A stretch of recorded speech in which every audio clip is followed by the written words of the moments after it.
Section 139 of the Income Tax Act lays down that the due date for filing the income tax return is 31st of July 2022. Today is the 2nd of August 2022, 2 days ahead of the due date of filing the income tax returns. I'm assuming that all of us would have filed our income tax returns. What? Not really? Of us have failed to file the income tax returns?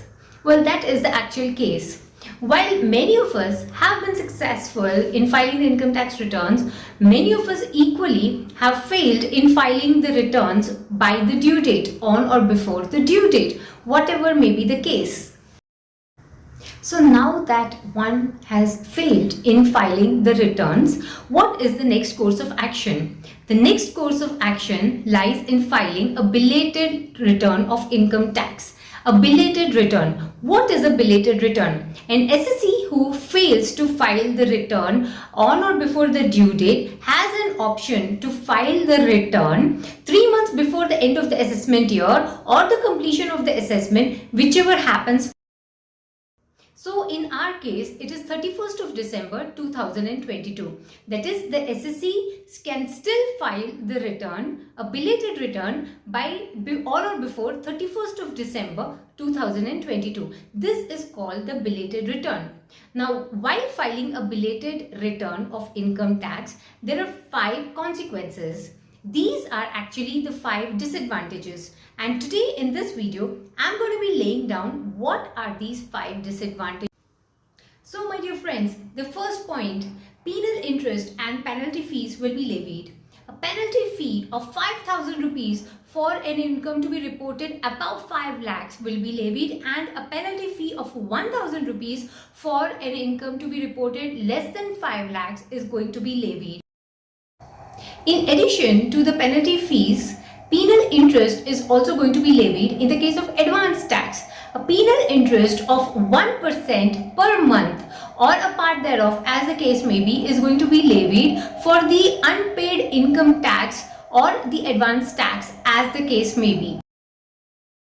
In addition to this, my dear friends, the third disadvantage is the losses are not permitted to be carried forward. In this case, in the case of business or professional losses or the capital gains loss, the losses cannot be carried forward and set off. So this is a very big disadvantage in case the assessee misses to file the return on or before the due date. Coming to the fifth disadvantage, my dear friends, in case the assessee fails to file the belated return on or before 31st of December 2022, then the department is going to consider that a return not furnished at all, and the scrutiny actions are going to be taken accordingly. The assessee will get a notice, and the proceedings of non-disclosure of income and non-filing of the returns are going to initiate against the assessee. So these are the 5 consequences of not filing the income tax returns on time. Hence, it is said that when it comes to filing the income tax returns, the sooner the better, and not to wait for the due date, and to file the income tax returns as early as possible. I hope you have found this video to be informative and updating. Subscribe to this channel, The Finance Coffee, so that you don't miss out on such valuable updates and insights from me. See you all in another informative video. The next video, we're going to talk about the verification of returns. Until next time, see you, take care. Thank you.